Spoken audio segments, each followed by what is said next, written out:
this whole plan and plot to start a war in this season began. And we just rebuke all of that. I just declare over every person here, oh, we have so much to be grateful and thankful for. Thank you so much for all you've done and all that you're doing.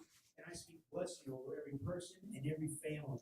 And I declare, Lord God, that a year of favor and grace is upon us, and we're going to see you do great and mighty things. We thank you for it. In Jesus' name we pray. And everybody says, Amen. Amen and amen. God loves you so much. Give Lord a hand clap before we start. All right. As I introduce Peter, I just want to, I'm going to let him basically give his own testimony because there's so many critical things. But I just want to remind you of something, that we're not trying to incorporate or recruit people into any party. That's not what we are. We don't believe in political parties. What we believe in is the kingdom of God being expressed in every area of our lives. That's right. In every area of our lives, in our educational life, in our entertainment life, and of course in our living life. And I wanted to just remind you, I know I said this on Sunday, but it's just a miraculous thing. Our guest tonight started an organization called the Patriot Academy. And we're going to believe God. We're going to go up and see that and do all kinds of cool things up there. And our church is going to begin to support that in 2025. We'll put that in the budget, so praise the Lord. $8 a month, or whatever. No, we're going to add that to our missions budget because of what he's doing. But I just want to remind you something. The Congress was given a majority, and again, I've told you this multiple times, that the Democratic Party is being overrun by Satanists, pedophiles, and communists. Amen. The Republican Party is being overrun by Christians. And neither one in the party likes where it's going, but God's moving. Amen. And the Republicans got a majority in the House, and the 218th person to get elected was a graduate of Rick Green's Patriot Academy. And it's just an amazing, amazing thing. So guys, give a little hand clap for that. And as you are, please put your hands together and welcome to the Patriot Academy, Mr. Rick Green. Thank you, man. Appreciate it. All right. Yeah, in fact, I was thinking, even before you said that, I was thinking about the fact that, it's really important for people to recognize right now, especially post-election, but even before the election, what I'm going to talk about tonight is not Republican or Democrat. It's not Libertarian, it's not Green Party, it's not Daffy Duck Party. I mean, this is biblical values. That's what we're going to talk about. How do we take biblical values and permeate the culture with that? And even just from you could say from somewhat a secular perspective, it's not Republican or Democrat. It's just American values. It's just what are the things that will produce a good society. So everybody in this room probably wants to have freedom. You want to be able to raise your children the way you want to raise your children. You want to take care of your property the way you want to take care of your property. You want to spend your money the way you want to spend your money. I mean, you want to have the freedom to think and act and believe as you wish, freedom of conscience. You want to be able to speak what you believe. If you were accused of a crime, you'd want to be able to respond to that and call witnesses before, that were witnessing against you and question them, call witnesses on your behalf, all those things we think of as due process. Everybody in here would agree on that. That's not Republican or Democrat. Those are just American values. And I would love to get back to the place where the Republicans and the Democrats were fighting for those things and for those things, that where the Republicans and the Democrats both were quoting the Bible and were praising God at their conventions and not kicking God out of their conventions or not pushing proposals that are so anti-biblical. I would love to get back to the place, and I believe we can actually get back to the place where we have a healthy two-party system in America that disagrees on some of the nuance, but agrees on the basic values. Does that make sense? So we're not in any way, shape, or form tonight talking about a party being our savior or the answer to all things. In fact, no election is going to save us. No person running for office is our savior. An election, you know what an election really is? It's just a measurement. It's kind of like a report card. It's kind of like end of the school year and you're getting a report card.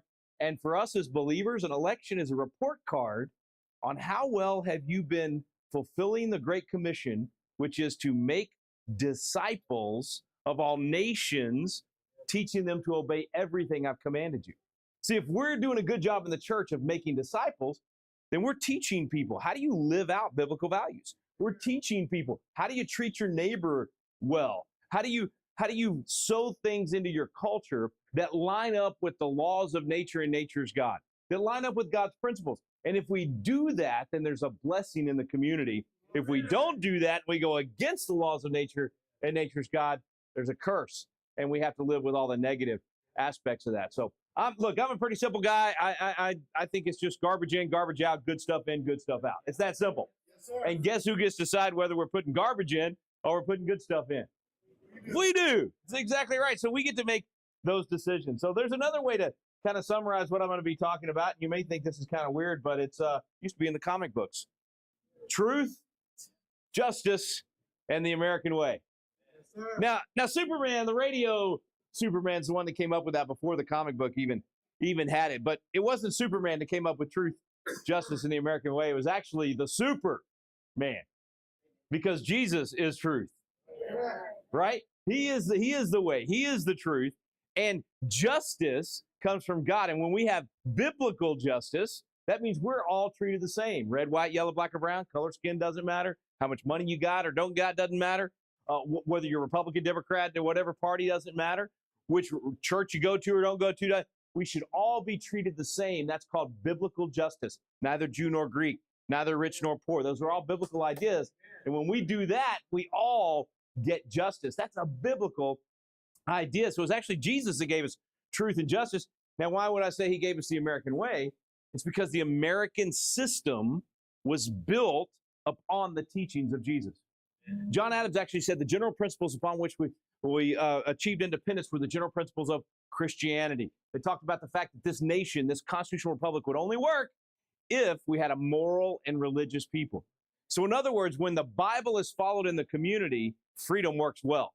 When the Bible's not followed, you actually end up losing freedom. Think about what happens when people are not in any way, shape, or form trying to do good, do justice, where there is no 10 commandments, there is no right or wrong. Murder's not wrong. Stealing's not wrong. Everybody decides for themselves what their truth is going to be. When you go down that road, you end up with chaos. In fact, you start ending up with so much crime that the community at some point will say, do something to stop this. And then government starts growing, trying to micromanage and just keep us from killing each other, to the point that then we end up with a tyrannical state that is micromanaging our lives, a police state. And so that's why when you have good stuff going in and good values, we become self-governing citizens. Because now we're trying to line our lives up with the 10 Commandments. We're trying to line our lives up with the laws of nature and nature's God. So we're not hurting our neighbor.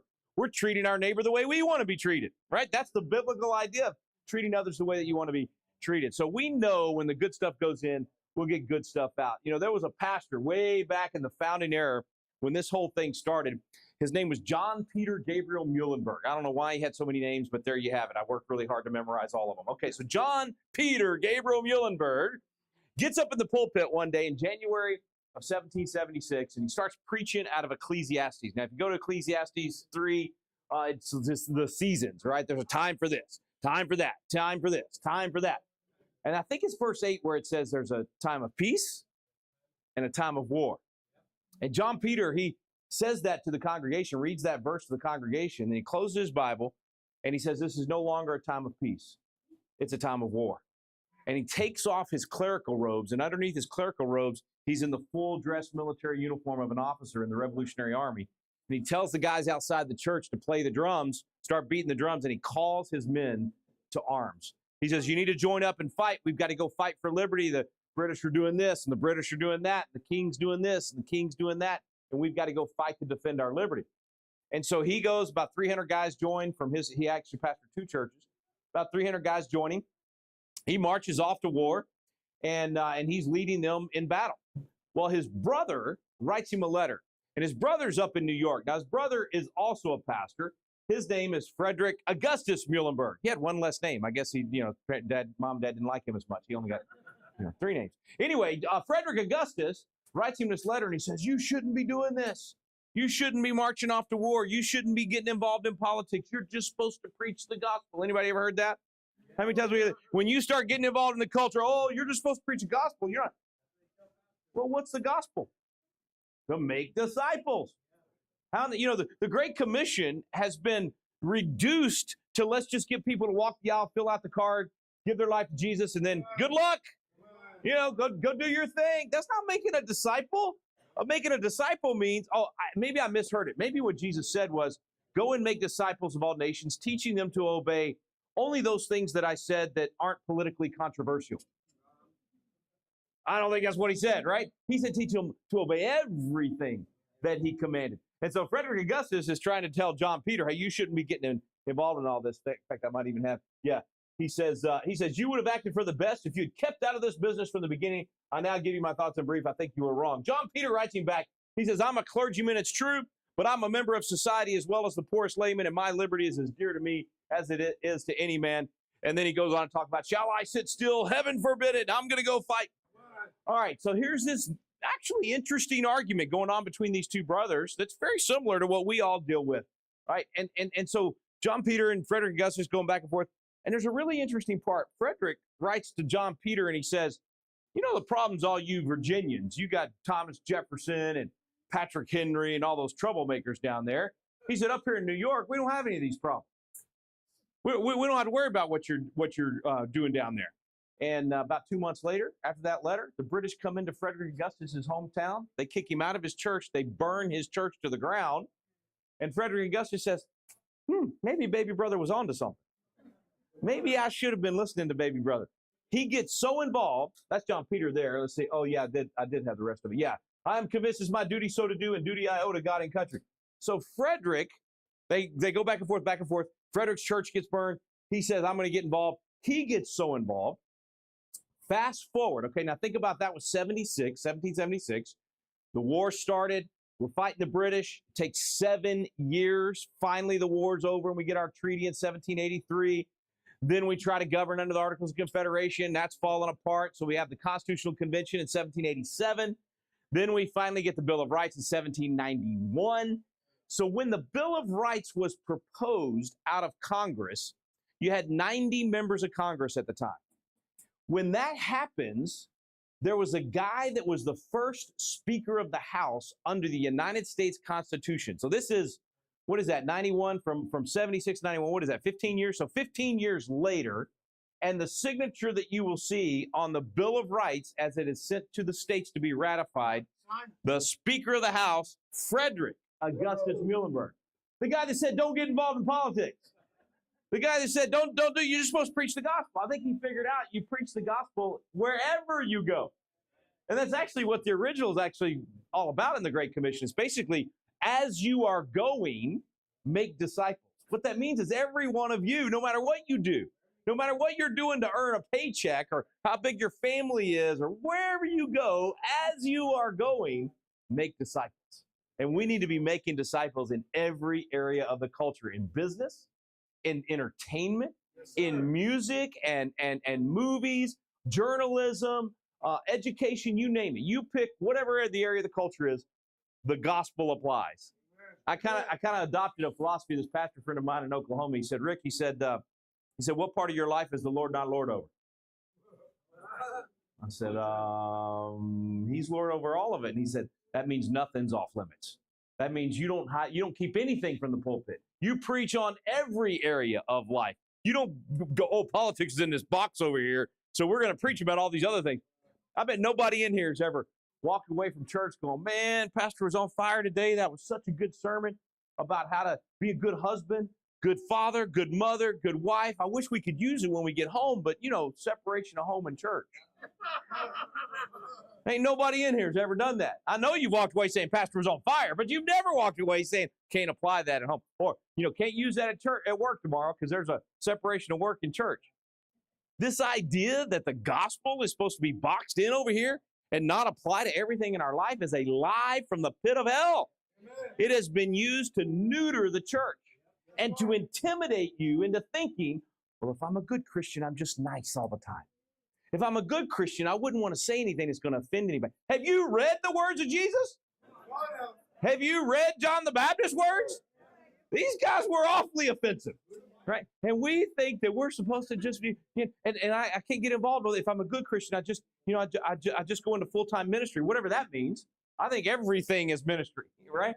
And so we've got this warped view, and these guys had to argue about it to finally get it right. But thank the good Lord they did get it right, and he did get so involved. By the way, the other brother, the one that initially preached the sermon and all that, he was in Congress as well. They were both in Congress. So two pastors that helped give us our Bill of Rights. I mean, that's incredible. Yes. Every state gets a statute in the Right. Congress, and you get to put a person in Congress representing the state.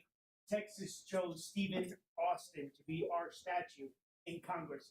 Pennsylvania chose Pastor This guy right here, John Peter. John Peter, and his statue has this very story. It's taking off his robe because that story swept through the colonies and created a momentum that many people felt was key to winning the Civil War. I love it, man.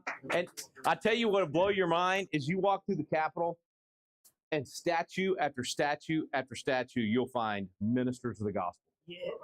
25% of the statues at the United States Capitol are ministers of the gospel. Amen. People that influence the culture from a biblical perspective that today we would say, oh, they're supposed to be separate. They're not supposed to work together. No, they are supposed to work together. In fact, I'm a big believer that we need more and more pastors to serve in that arena. Amen. Just to make sure I'm in the right group, anybody in here want to live in freedom?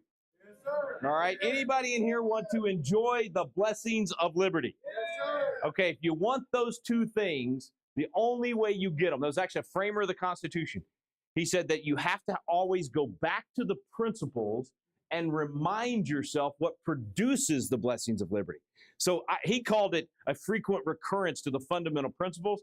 I call it spring training. I'm a baseball guy, okay? I think about baseball players, you know, sorry, I know I should have used the basketball example, but, you know, but what, in fact, what do you call, like, baseball players go to spring training when you're in, like, do you call it, what, off-season practice? What do y'all do? You just practice year round. You don't even get a break. Okay.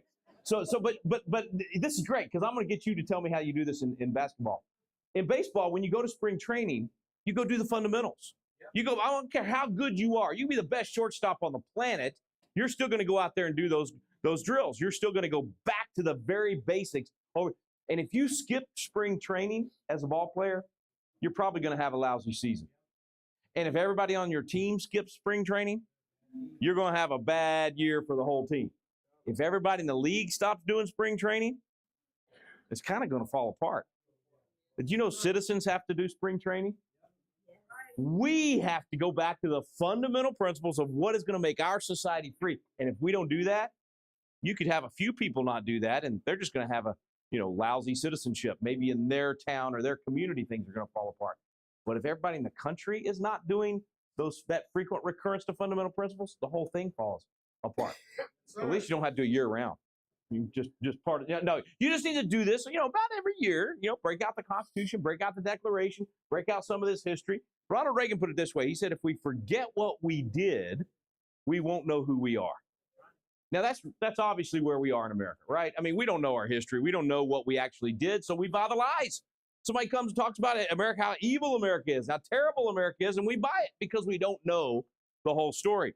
He said, I'm warning of an eradication of the American memory. So if I've got amnesia of my history, then he said, you'll end up with an erosion of the American spirit. So if I don't have the memory of what we did as a people, then I'm going to have an erosion of my patriotism. I'm going to have an erosion of the American spirit, and I'm not going to want to defend the values upon which America was built. Let's start with some basics, more attention to American history and a greater emphasis on civic ritual. So it's kind of what we do at Patriot Academy, civic ritual. We get people to study the Bible and study the Constitution, study the history, and say, what are the good things that we need to be inputting into the culture? I'll give you just one example on not having a good memory about what we did. We all know over the last 3 or 4 years, we had this woke movement in America that basically started telling all of our kids in America that America is racist and evil and terrible, and every one of you should hate your neighbor if they have a different color skin than you. And that depending on their color of skin, that's going to determine what happens in your life, no matter what your personal choices are and all of those things. That if you're of a certain color of skin, you're destined to be a racist for the rest of your life. If you're of other colors of skin, you're destined to be a victim for the rest of your life. We lied to the school children of America. And part of how we set up that lie was instead of saying neither Jew nor Greek, and instead of saying equal protection for all, what we did was we said, America's just built on all of these evil things, and America invented slavery. Anybody ever heard that? America invented slavery? Wait, America invented slavery. How long have we been around? 1776. Let's see. I remember an Ivy League educated United States Senator getting up on the floor of the United States Senate and saying, America invented slavery. And I thought, man, that dude must have had the worst Sunday school teacher in history. Yes, sir. Anybody remember that kid named Joseph? Oh, yeah. Sold by his brothers into, I may not be right on this, but I think that was before 1776. Maybe? Yes, sir. Well, what about that Moses character, right? He led the children of Israel out of Egypt, out of, wow, that was before 17.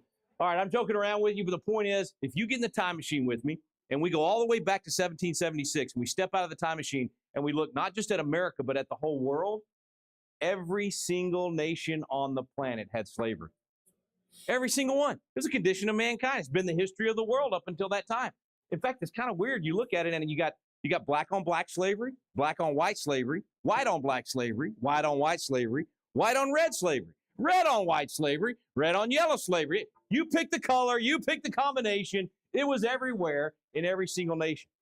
Now, should have America said no from the beginning? Absolutely. But here's the lie to the kids today. We make them feel like America was the last nation on the planet. We had to be dragged across the finish line. We were the racists longer than anybody else. You know what the truth is? America was the first nation to ban the slave trade. First nation on the planet. We beat England by 3 weeks. We were the fourth nation on the planet to ban slavery completely after a war, of course, and 600,000 casualties. We were ahead of everybody else, not behind everybody else. The heart of man is evil. Jeremiah, that's the whole reason we have checks and balances, right? Because the heart of man is evil. No man can know it. You got evil in your heart. You don't even know it's there. I've got evil in my heart. I don't know it's there. So the nations reflected that. But America started talking about what the Bible said a culture should look like. And American leaders, mostly pastors, started preaching about how that should be applied in the culture. It was the church that stood up against slavery. It was the church and pastors that stood up against all of the racism that was still going on in the 1900s with the Jim Crow laws and the white-only primaries and all of that stuff. It was pastors who led the way. Now, sometimes, kind of like today, against other pastors, right? So we got pastors on both sides of a lot of these issues today. So our question should not be what does the party, Republican or Democrat, say, or what a particular pastor says. Our questions should always come back to, what does the Bible say? Because if we're following the Bible, I may get it wrong. And you know what's great about a free society? You can correct me, and we can have iron sharpening iron, and we can let us reason together. And then we can find that truth in God's word together. But when we start saying, I'm not even going to listen to the opposition, or I'm not going to allow someone to speak, and we start shutting down like we did over the last few years during COVID and all that crazy stuff, silencing people, when you don't allow for that debate, we get caught up in our own lies, and we just keep living that lie because nobody's able to correct us. I love civil discourse. I love going into the lion's den. I love going on some, totally different belief kind of situation show so that we can talk and have civil discourse, and I can explain why I believe what I believe, and I can hear why they believe what they believe, and then I can set them straight. Anyway, that's the problem that we're facing right now, though, is that we just don't know our history. And I'm a big believer in teaching the good, the bad, and the ugly. We got some ugly in our history, no doubt about it. Each one of us has some ugly in our own history, right? We got to teach the good, the bad, and the ugly, because when you teach it all, you can learn from all of it. And when you teach it and you teach world history, you realize, despite our flaws, despite the mistakes we made, America has been the greatest, most powerful, most free, get this, most benevolent nation in the history of the world. America's been the one to answer the call. Every time another nation had some massive tragedy, we're there with our money, with our donations, with our people. We're shedding our kids' blood to help other nations become free. Think about World War II. If you think about what happened in World War II, at the end of World War II, not only had we gone over to Europe and shed a lot of our kids' blood to stop Hitler and to stop the advance of evil and tyranny. At the end of the war, when Truman has to make the decision to drop the bomb, I hear this all the time from kids on college campuses now. America's evil because you dropped the bomb. And I said, let's get the time machine. Let's go back to that moment and let's look at what Truman was facing. He knew, everybody said, we all knew, both sides knew, if we invade Japan on the ground, we're going to lose about 2 million people. We're going to have 2 million casualties, and they're probably going to have 20 million casualties if we have to invade on the ground. And so he had to make literally a cost-benefit analysis. If we drop the bomb, if they'll finally surrender at that point, a lot of people are going to die, but not even a tenth of how many would die if we had to go in on the ground. So he made a calculated decision. We begged them. We told them, we're about to send something that's going to be worse than anything you can possibly imagine. They wouldn't surrender. Drop the first bomb, tell them, we're going to drop more until you surrender. They still wouldn't surrender. So 3 days later, we dropped the second bomb. They still wouldn't surrender. We're getting ready to drop the third bomb, and they finally surrendered. Now, I tell you that because what kids are taught today in school is how evil America is for dropping the bomb and how, wasn't necessary to do it. And so when you get that history, you'll finally realize how many lives we actually saved as a result of that. But it's after that that's pretty cool. After that, we took our money and we went and rebuilt the nations that had attacked us. No one has ever done that in history. We went and helped. We went and we exported freedom to these nations. So we go to Japan, we send Deming and all these guys over. They start implementing free enterprise and a constitutional republic. And all of a sudden, their economy goes through the roof. And 50 years later, you look at pictures of Hiroshima and Nagasaki, they look like futuristic, scientific, something out of a sci-fi movie cities. It's unbelievable what they look like now. Why? Because we changed the inputs. Instead of bad stuff going in, we put good stuff in, and they got good stuff out. You know what's really bad, though? I'm just being honest with you here. You go to the greatest cities from 1945 in the world. Detroit, Chicago, a lot of those places that were just magnificent in 1945, they've been destroyed. They've been absolutely destroyed. Why? Because we changed the inputs. We put socialism and Marxism in, and we said, government's going to solve all your problems. Don't worry, we'll take care of everything for you. And of course, instead of taking care of, government makes slaves of people, red, white, yellow, black, or brown. And so we now see that the inputs, when they're changed to be the bad principles, the principles of tyranny, they will produce bad results. But the inputs, when they're the principles of liberty, will produce good results. Okay, so enough of all that. Let me jump over here to a couple of other old guys from the founding era. This is Noah Webster. We all know Webster from the Webster's Dictionary. He was the educator of America for 50 years. Everybody learned from his blueback spellers, and they had scripture all throughout them. Even when you look at his opening to the first dictionary that he did, it talks about how the whole reason was so that you could read the Bible better. Anyway, he lays it out. All right, this quote right here. If you don't remember anything else I said tonight, think about what he says right here. All the miseries and evils which men suffer from vice, crime, ambition, injustice, oppression, slavery, and war proceed from their despising or neglecting the precepts contained in the Bible. So all the bad stuff, if you're getting the garbage out, if you're getting bad stuff in the community, if you don't want any of that negative stuff, he said, pay attention to the precepts contained in the Bible. But if you despise or neglect the precepts contained in the Bible, that's how you get the bad stuff. It's the old Deuteronomy thing. I have laid before you blessings and curses. You choose. But if you choose the blessings, you got to do the hard work. You got to do the applying of Scripture. You got to obey His commands to get that part. And then if you don't want the curses, you got to be willing to say no to all the bad stuff that comes from producing that in society. So it really is that simple. And then just from a constitutional perspective, by the way, we're not a democracy, in case anybody in here is wondering.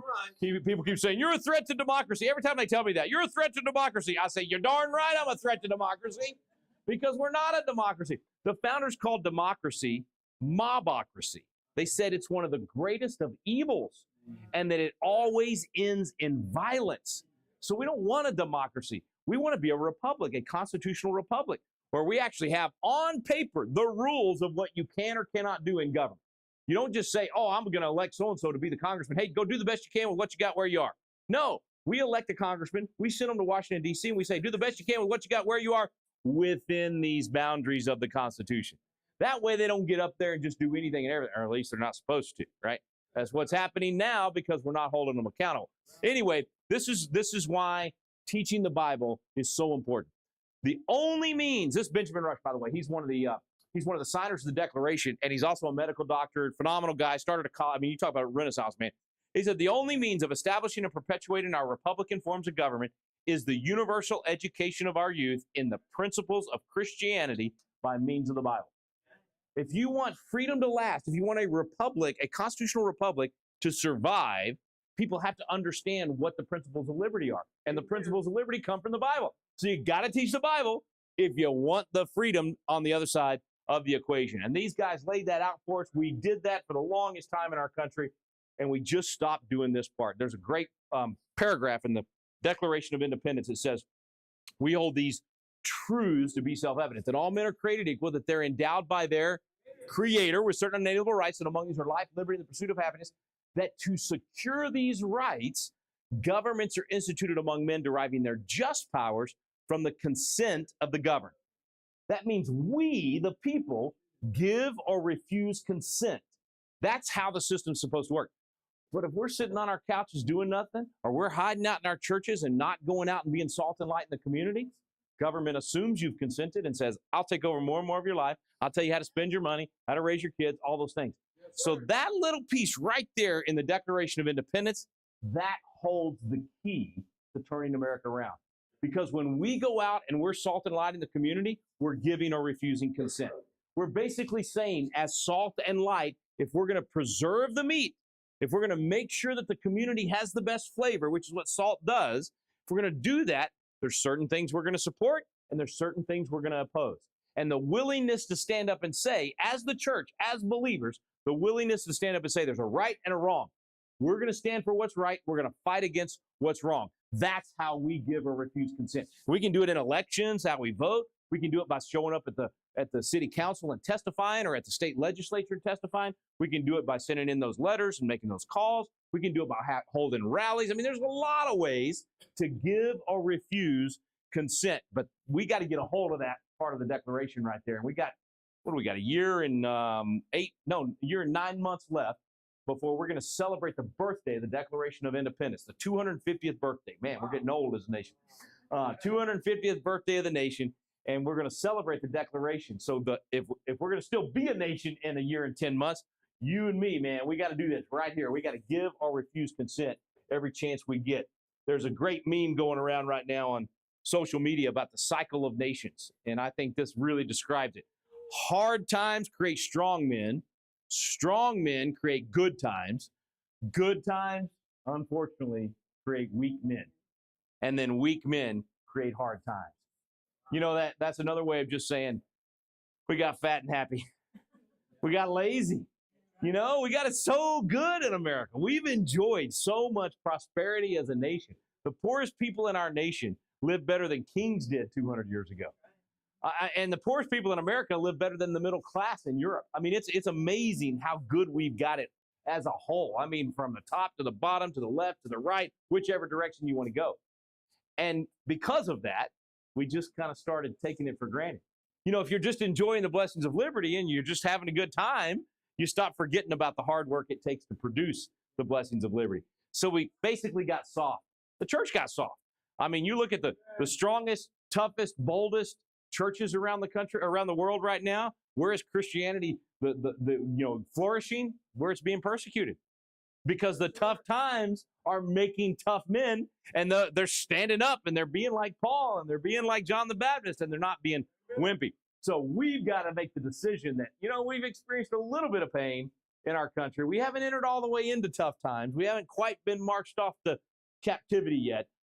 So we've got to say, okay, with just a little bit of tough times, let's get tough ourselves and let's start doing the hard work and let's start doing the heavy lifting to create a good society once again. We can do that. The Bible hasn't changed. The principles haven't changed. God hasn't changed, and we can make it happen again. We got to be willing to do the same thing the founders did. They said, we're going to give of our lives, our fortunes, and our sacred honor. That's your time, that's your money, and that's your reputation. So if we're willing to say, you know what, I'm going to invest a little time, just like you're doing tonight. I mean, when you come on Wednesday nights and you're diving into God's word, and you're diving into what's going on, and you're looking for ways to be better parents, better citizens, you're doing the hard work. You're doing what it takes. You're going back to those principles. This is our spring training right here. You're doing the things it takes to produce a good society. That takes your time. You're coming every Wednesday night and giving of your of your life. Your fortune, when you tithe to the church, you're investing in God's kingdom, and that's investing in our communities. So when you invest, and when you donate to a candidate, or you donate to a cause, you donate to the, literally to the food pantry, to a school, to all those things, you're giving of your fortune to get a good result in the community. And then your sacred honor, man, that's the willingness to do what I was saying a while ago, standing up and saying, hey guys, there's a right and wrong. That used to be pretty simple, you know? I mean, we used to even have, it used to be pretty simple to say, there's a boy and there's a girl. that used to not be complicated, right? And now it's, they throw stones at you if you just simply say, a man cannot have a baby. Like, that is now controversial. If you have the nerve to say, as Nancy Mace, Congresswoman, said the other day, because this guy got elected from, I forget where, Delaware or somewhere, that likes to dress up and act like he's a girl. And he wanted to be able to use the girls' bathroom at Congress. And these female members of Congress said, no, not on our watch. Now, my first thought when that happened was, well, you've been letting them do that in our public schools all over the country right now. You've been putting our girls at risk in these schools all over the nation, these little girls being subjected to men coming into their locker rooms and their showers, and it's evil stuff. Anyway, that used to not be that complicated or even controversial, but it is now. So for you to stand up and say what I just said right now, that's going to take your reputation. That's going to take your sacred honor. Because some people are going to call you a bigot. They're going to call you mean and cruel and not loving and not Christian. Let me tell you what's not loving. Lying to someone so that we are loved. And when you say to someone, hey, your truth is your truth. You do whatever feels good. How dare me to say that something's right or wrong. When you do that, you're loving yourself. And you're hating the person that you just lied to.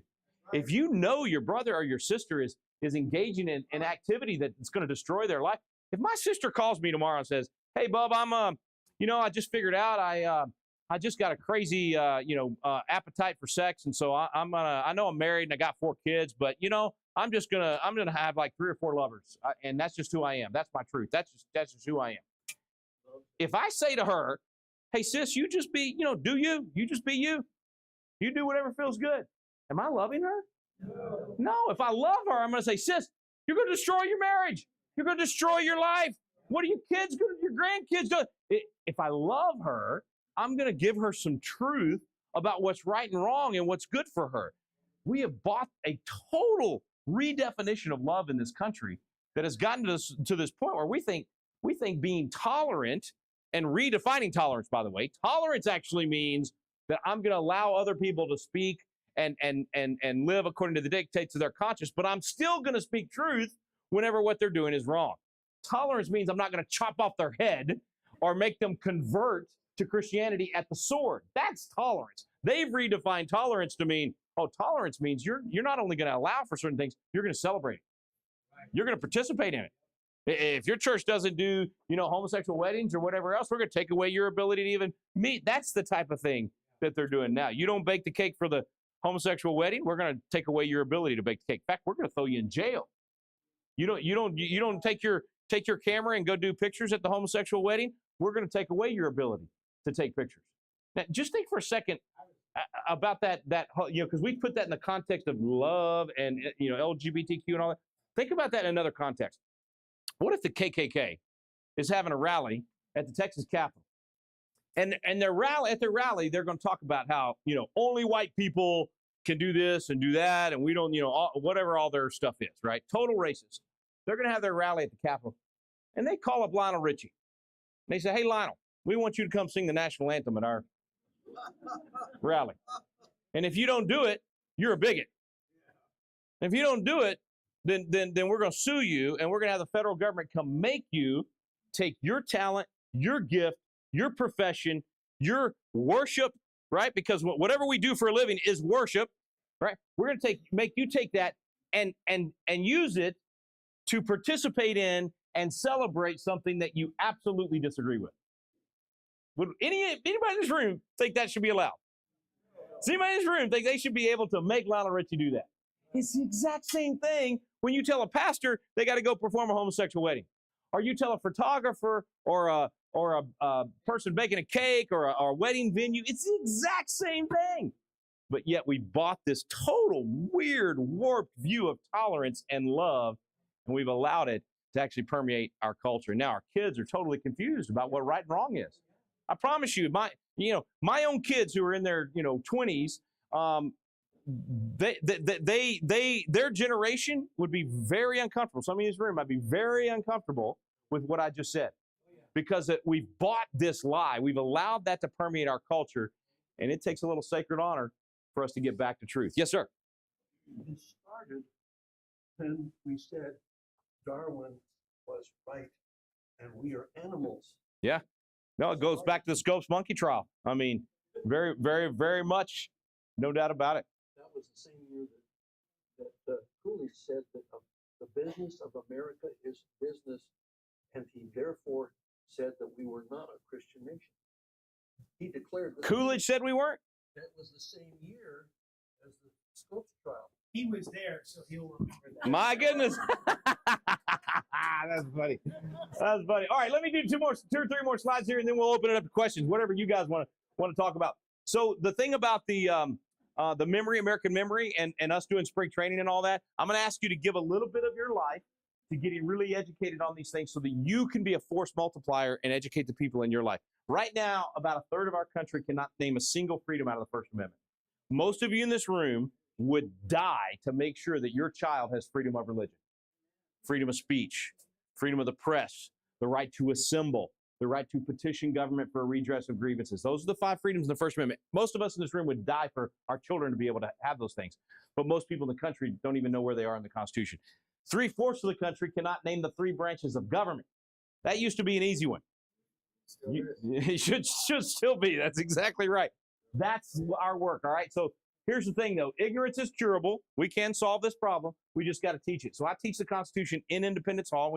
Many of you took biblical citizenship a couple years ago whenever y'all did that here. We have Kirk Cameron use the monument to actually give you the formula that produces a good society. I won't go through that whole thing tonight, but if you get the monument or you go through biblical citizenship, you'll learn about how faith is the foundation of everything. You'll learn about why from our faith we get the morality to say there's a right and wrong, to say it's not moral relativism. This whole idea of everybody do whatever feels good, that's at the heart of why we fell apart, or we're falling apart as a nation. Why the law is so important. In the song America the Beautiful, there's this great line that says liberty in law. You cannot have liberty without the rule of law. We've got to have a legal system that is the same for everyone, an education system that reiterates these things instead of tearing them down. If we do that, if we build it on faith, we have that morality, we have a good legal system, and we educate our people, then we will get liberty. And the monument breaks all that down, so I encourage you to take that class and go through that monument. I talked earlier about the things that we should agree on, whether you're Republican or Democrat. This is just basically the Bill of Rights, freedom of conscience to think and live and act according to the dictates of your conscience, that natural right of self-defense. The Second Amendment is not about hunting, in case anybody's wondering that. The Second Amendment is about being able to stop a threat whenever your family has been threatened, when you or your family or your property's been threatened, and also to be able to stop a tyrannical government. The founders talked about that over and over again. The reason all the people should be armed is to keep them honest in office, to have that blind, equal justice system where everybody's treated the same, that due process, the separation of powers, checks and balances, all of that. Those are basic American, truth, justice, and the American way ideals, and that's what we teach. Where's the due process for the unborn? Well, that's a whole nother topic, but yes, no, I mean, it's kind of hard to have liberty if you don't have life, right? So we cut them off before they even get a chance for liberty in the pursuit of happiness. Some of the things I want to encourage you to think about doing, make sure your schools are all doing Celebrate Freedom Week. Make sure you do something on Constitution Day, and we now have a window of opportunity to get Bible curriculum in all of our schools. Get the 10 Commandments back out there. In God We Trust motto displays. When the Coach Kennedy case came down 2 years ago, it wiped out 50 years of bad Supreme Court decisions. It wiped out over 7,000 federal judicial decisions that had said you can't practice your faith in public. That somehow, it was all based on this lie that you living out your faith in the public square, a nativity scene at the courthouse, 10 Commandments in the classroom, whatever, that somehow that violated the Constitution. That was all a lie created by the court, and the United States court overturned that with Coach Kennedy's case 2 years ago. So now, where the 10 Commandments were brought down, we can put them back up. Where In God We Trust was taken down, we can put it back up. Got more religious liberty than we've ever had. Let's use it. Let me give you a good praise report real quick. We're doing these biblical citizenship classes all over the country. We've had over 1 million people go through them. And I mean, people are doing these classes. We've had 10,000 classes take place. They're doing them in rooms just like this. They're doing them in churches, schools, Harley Davidson dealerships, bait and tackle shops. I had a Constitution coach tell me the other day he was doing his Constitution class in his funeral parlor, which I thought was really weird. But then I remembered Democrats are voting dead people right now. So maybe we should do that. Anyway, those are some of the classes we got going across the country. It's actually kind of fun to watch. Oh, yeah, you can do one online. If you got family across the country and you want to have some fun, do one of our classes on in Zoom with them, and it'll bring you together. That's about 10% of our coaches across the country. So if that doesn't give you some hope, you better check your pulse. Let me play a very quick, I think this is the one. Oh, I forgot to switch my sound. Hang on a second. Sound output. Where is it? Let's see, right there. Una generación de la excepción. Boom. Esa afirmación. Oh, I brought my Spanish one. Que nunca antes.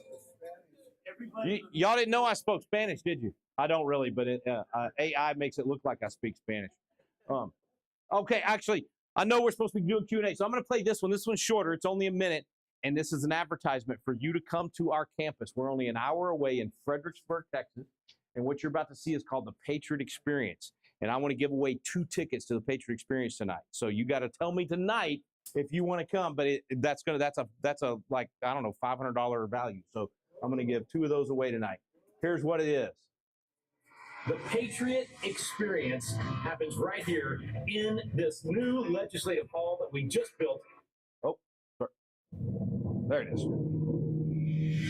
Hey, fellow Patriots, the first Patriot Experience is going to happen right here in this room. And I'm inviting you to be a part of it. We're going to have a great time.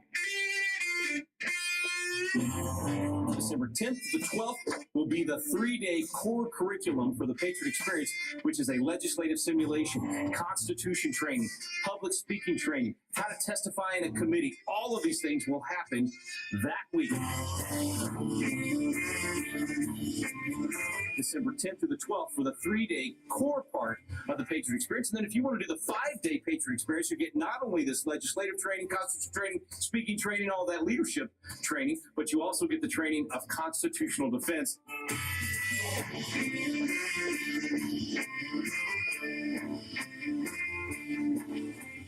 And if you do the 7-day Patriot Experience, you get all of that, the full 4-day handgun class, and a private dinner that I would love to treat you to, where we can talk about the future of the United States of America and the role the Patriot Academy is playing in restoring our constitutional republic. But regardless of whether you choose the 3, the 5, or the 7-day Patriot Experience, come join me on December 10th for the very first Patriot Experience right here in this room. I look forward to seeing you here.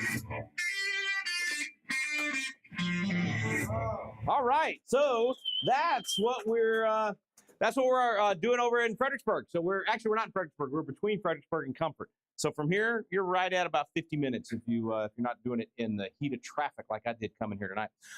Anyway, so if you're interested in coming to that, patriotacademy.com, click on Patriot Experience. Come join us December 10th through 12th. And if you know you want to come to that, I will give away 2 tickets. I'm going to give them to the pastor and let him decide how you want to do that. No, don't do that. Okay. No, how about this? Can anybody in this room that wants to come to that, if you know you got December 10th through 12th available, and you would come to Fredericksburg and spend those 3 days with us, and you can stay over for the full experience if you want for the handgun class too. But if you know you want to do that, raise your hand. If you know you want to do that. Okay. All right. I need a good test question. Let's see. What could be our trivia question about history? Okay, can any of you name all 5 freedoms that I just named out of the First Amendment? Anybody want to give it a try?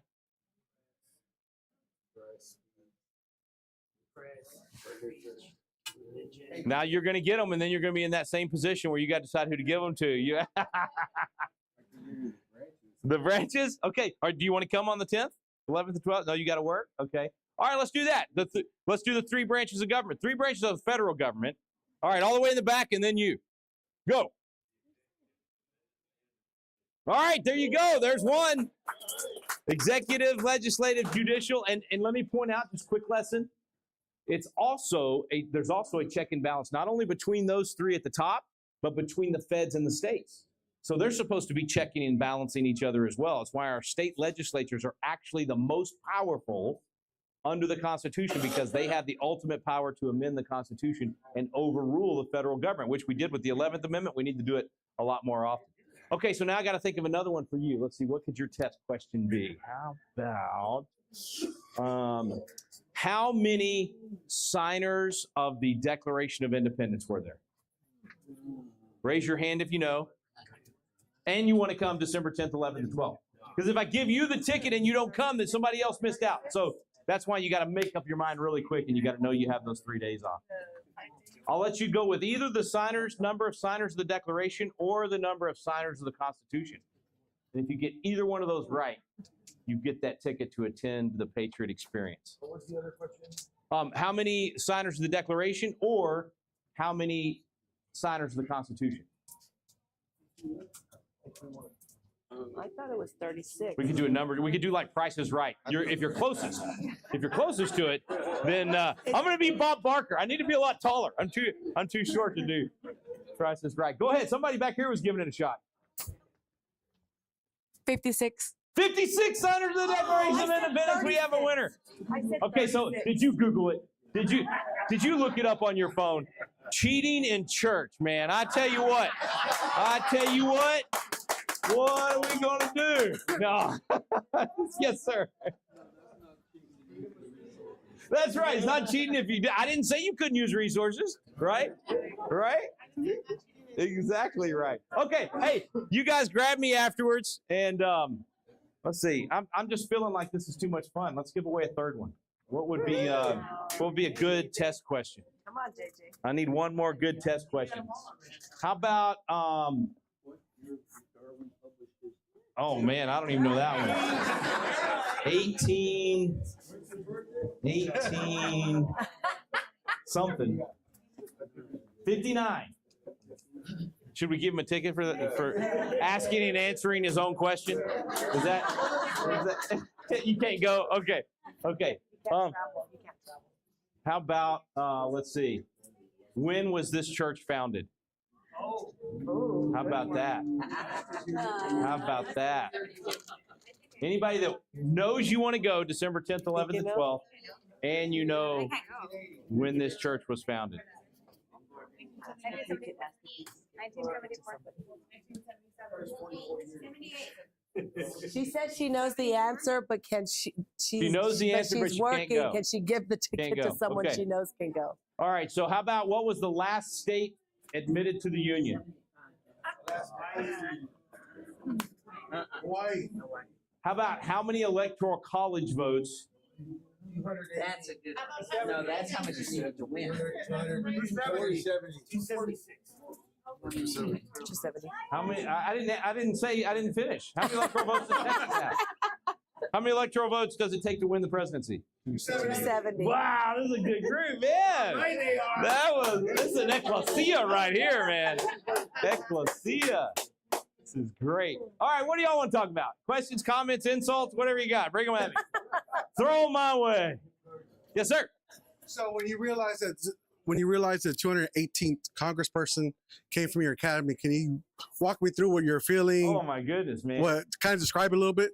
Oh, it was like a dream come true. You know, it's kind of like building this campus over in Fredericksburg. Every time we take, the next step and things get built, like that legislative hall you were just looking at. We just got the property, 2 years in January. So we've only had it 2 years. We already got our legislative hall built, beautiful gun ranges. By the way, the reason we do the gun ranges is we think it's very important for you to be able to defend your family. 6 million violent crimes a year in America. The Bible talks about, right in Proverbs 27:12, it says, a wise person foresees danger and takes precaution. A simpleton, a fool, walks blindly on and suffers the consequences. I was the fool for 40 years of my life. Even though I grew up on the ranch, I knew how to use guns, but I hadn't been trained. I didn't carry my weapon.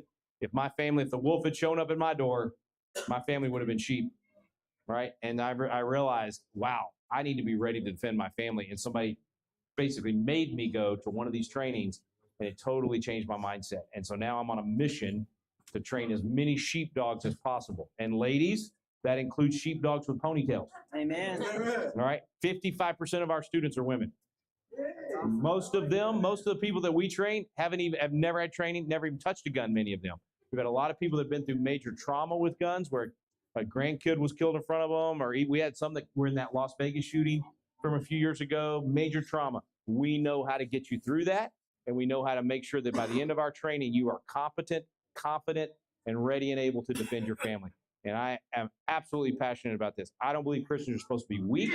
I don't believe turning the other cheek means that you allow people to rape your wife or your kids or steal your children or any of those things. I believe Christians are supposed to stand up and be strong. Jesus said, sell your coat and go get a sword. That was not some decorative sword you hang on the wall after you go to the men's retreat. That was a thrusting dagger sword to defend yourself while you're out there. So anyway, that's my commercial on that. The answer to your question is, when I saw that Juan Ciscomani was number 218, knowing he had been governor of Patriot Academy and on my board for 10 years and helped to expand our Patriot Academy, dude, I was in total tears.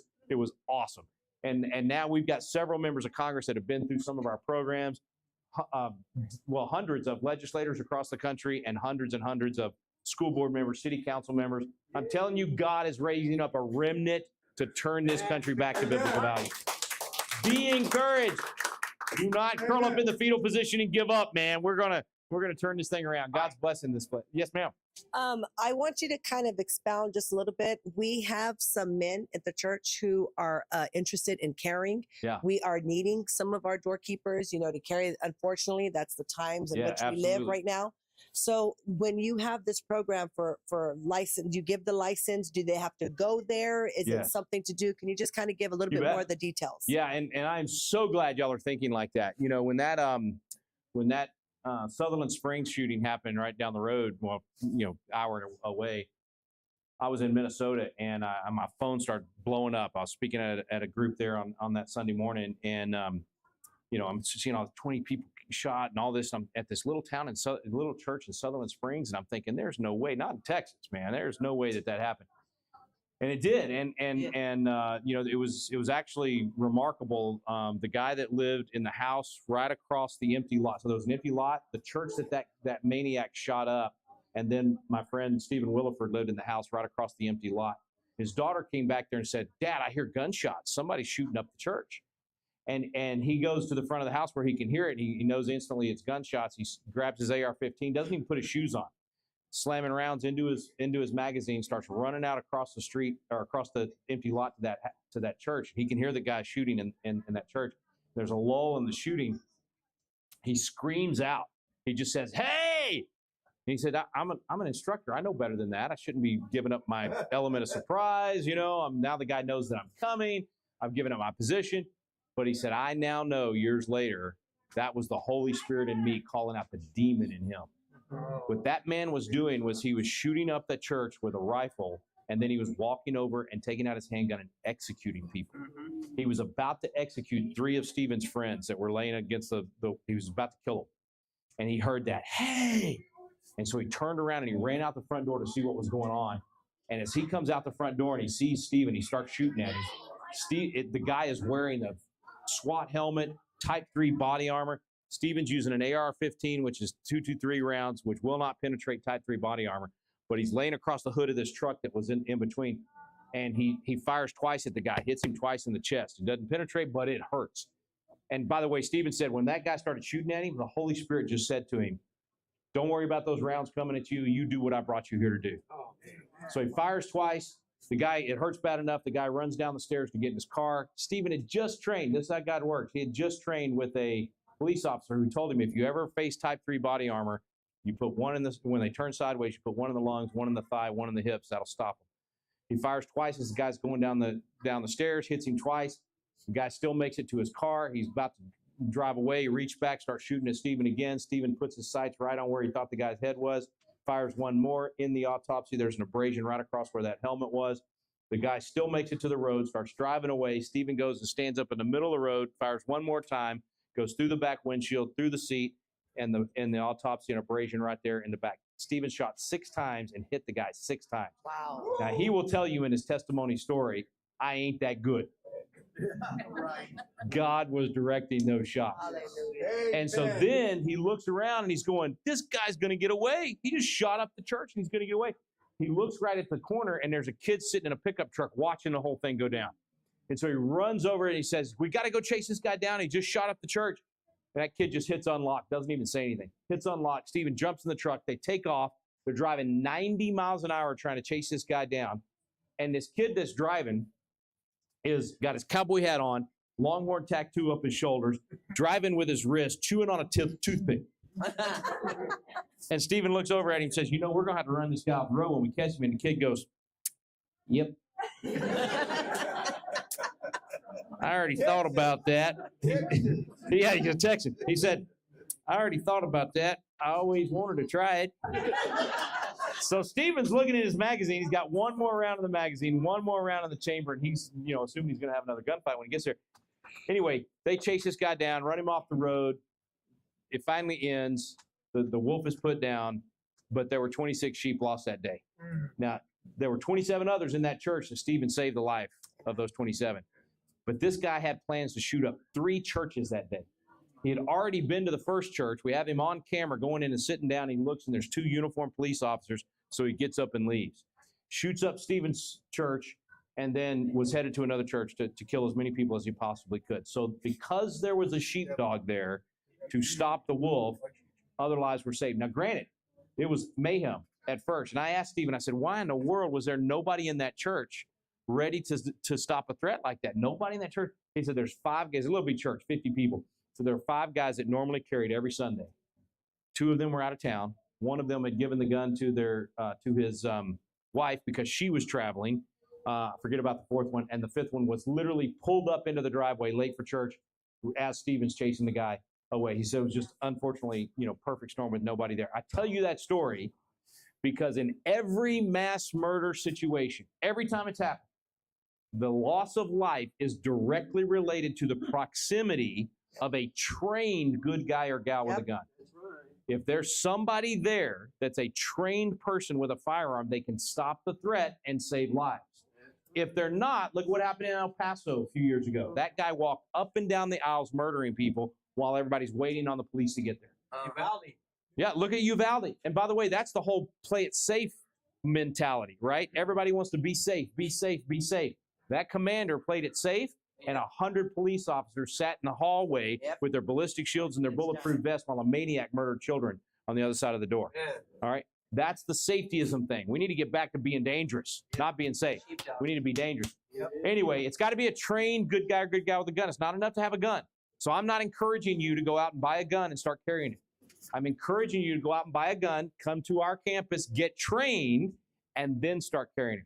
I know I'm going way too long in this answer, but remember 3 years ago in White Settlement up in Dallas, little suburb there, crazy guy comes into that church and starts shooting it up. He's actually sitting there, and the guy serving communion is the first guy he shoots.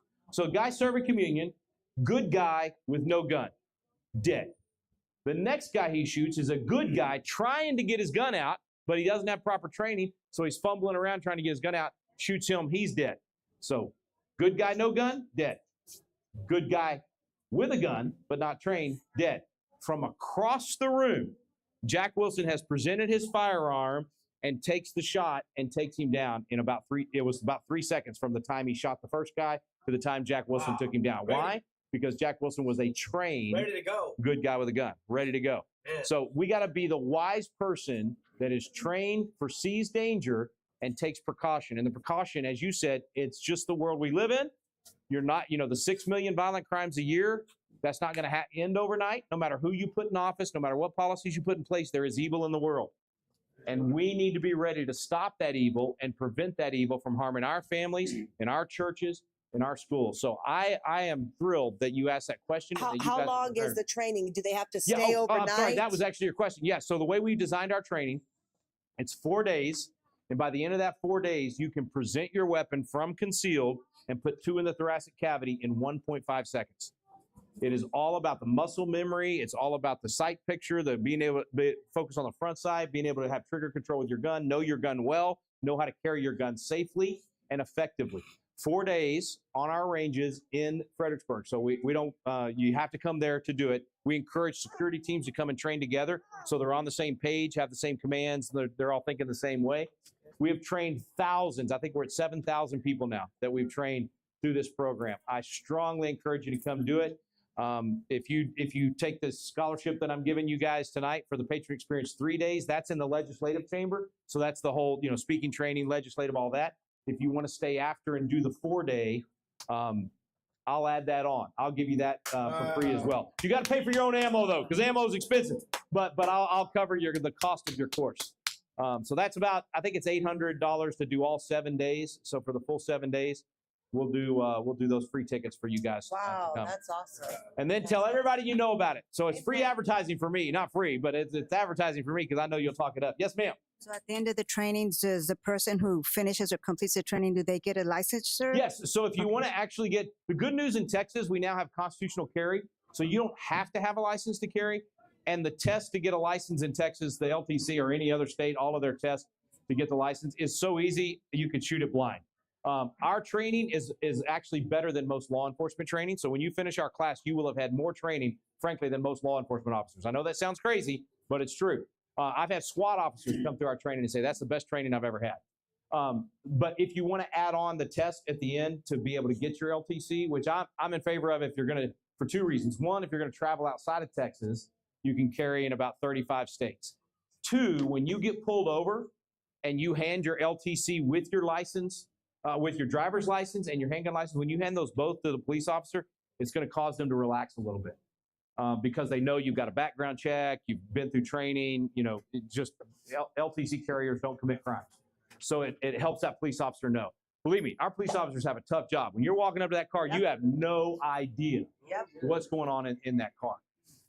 I know I'm going long. I had a weird experience just a few weeks ago. I was in Pittsburgh. And I got pulled over on my way back to the airport. And the crazy part of this story is I don't normally get to drive a sports car, but Avis gave me a free upgrade to a Dodge Challenger. And so I'm driving this awesome Dodge Challenger down the highway. I'm not even speeding. Honestly, I wasn't. And I had sent my family, this is the crazy part. So this is punishment for me being smart aleck with my kids. But I had sent to my family text thread a video of a Dodge Challenger commercial. And the commercial was a picture of the British troops out on the field, and this Dodge Challenger comes out of nowhere and starts running over everybody. And it's George Washington driving the car, and he's mowing down the British with this Dodge Challenger. And I sent that to my wife and all my kids and daughters-in-law and everybody. I said, if you guys really love me, you'd get me a Dodge Challenger for my midlife crisis, And so then the very next day, I go out to the Avis and I get there late. It's like midnight, and the guy's just about to leave, and I'm just in time. He's like, yeah, that's your car right there. And it's a Dodge Challenger. Wow. And I'm thinking, wow, my family came through, man. I get the phone out, take a selfie with the car, send it to the kids. I'm like, yeah, y'all are great. Anyway, I drive over to the hotel, crash, get up, go speak at this rally in Pittsburgh. And J.D. Vance is speaking right after me. And so I've got to get back to the airport. So Secret Service is shutting everything down for J.D. Vance. Not right after me. He was an hour after me. And so I'm trying to get out of there before he gets there because I knew they were going to lock everything down. And so I leave. I tell all my friends, everybody there that I knew. I leave. I pass the J.D. Vance caravan and all the cars and everything else. I pass them. I'm like, yeah, and then I get on the highway. I'm on the interstate going through Pittsburgh, and this cop's following me. So I'm looking back. I'm like, what'd I do? Like every time I change lanes, man, he's right behind me. And so finally he hits his lights, and I pull over. And as soon as he hits his lights and I pull over, 6 more police SUVs surround me in a semicircle. And they're out of their cars in a second, all of them, guns pointed in, some rifles, some handguns, all pointed in. And the highway is shut. They shut down the highway on both sides. So now I'm like, I'm O.J. Simpson, man. This is crazy. And so I'm looking. I see him come. As soon as I see that, I slam it in the park, and I roll the window down, and I put my hands out the window. So that's, by the way, anytime you get pulled over, as soon as you get pulled over, roll the window down, put the light on if it's at night, and put your hands on the steering wheel because they don't know what they're walking up to. My brother-in-law is a sergeant in Grand Prairie. I'm telling you, these guys are always walking into danger. They don't know because they can be shot without having a chance to present. So anyway, So because obviously they think I'm like, I don't know, they think I left a bomb at the JD Vance route. I don't know what's going on, man. And so my hands are out the window, man. They do the whole command thing. I'm like, hey, open the door with your left hand, open the door. I'm trying to get out of the car. Oh, seatbelt. I can't get out of the car. I'm like, I got my seatbelt on. Anyway, so yeah, reach in, anyway, I get in. I can do the whole perp walk, man. I'm walking backwards with my hand. They're giving me all the commands. I'm on my knees. They're cuffing me. It was insane. And then I'm like, what'd I do? Come to find out, they said, well, after they figured out I wasn't their guy, they're like, that car was used in a murder yesterday. Wow. Hello. I'm going, okay, I understand now. I got you. This was after they were like, where'd you get the car? Avis? I just rented the car at midnight last night, Anyway, so once they figured out, and here's the great part. God's so cool with some of this stuff. I'm sitting back there. They literally got me leaning up against this rail on the edge of the highway, still handcuffed. And they had taken out my tactical flashlight and put it on. And as soon as they threw my flashlight up there and they saw I was wearing a 5'11" tactical shirt, the guy looks at me and he looks at me and he goes, what do you do? And I said, to be honest, I train guys like you. so then he kind of relaxed a little bit, right? But anyway, this guy that's standing there with me while they're searching the car, going through all this stuff, we're just chit-chatting. I'm sitting there handcuffed, and I'm trying to be as nice as I can. And he goes, you ever heard of Calvary Chapel, Chino Hill? And I said, yeah, that's Jack Hibbs. He's actually in the class I was telling you that I teach called Biblical Citizenship. He's one of our main guys. And he goes, I was just there last weekend training their security team. So after that, everybody was a lot more relaxed. Wow. Oh, I tell you that whole story because you just need to you need to remember what these guys and gals are facing. And when you're professional, they'll be professional. And especially when you start carrying, there's just something about when you hand them that LTC license, the temperature all goes down because now they know there's been a background check, all that good stuff. So anyway, we used up all our time on one question. I'm so sorry. I'm willing to keep going if y'all want to do a few more questions, but I know it's getting late and some of y'all probably want dessert, but. Any questions? Yes, ma'am. We have our Patriot Academy coach right here, Pastor Frank Jauregui, and some of the other graduates that are here, sitting here. If you don't mind taking a picture. Oh, I'd love We've had that. As long as you two promise classes. to post it on Facebook and share and tag me so I can put it in our. He teaches our biblical citizenship classes here for the church. Thank you, man. Thank you. Thank you. I love it. Well, hey, by the way, thank y'all for being an ecclesia, being a church that is involved, that is a place people can come and get truth. Thank you, Pastor, for not being a wussy pastor, but being a man of courage, a black robe regiment. That's the kind of pastors we need more of. So you set the example, and we're going to take San Antonio back for God. I'm telling you, we're going to restore godly principles out here. All right, since there's no more questions, I am going to do this now so the people online can see because I want to promote this. So Pastor Frank, one up there. If you graduated, if you're here tonight and you graduated from the biblical citizenship class, get on up there so we can take your picture right now. And everyone online, if you're watching online, you got to go through this class. So next time we have one, when you go into the class, as soon as he said the first sentence, how many of you recognized his voice from the videos? His voice is so distinct. Thank you so much for doing the class, man. Yeah, let's do another one. This is a perfect setting. Have you really? I know that a lot of people are not here that went through this, but I want to reiterate something. When we're talking about guns and firearms and those things, it's incredibly important that you understand that we are not promoting violence of any kind. What we're doing is promoting defense.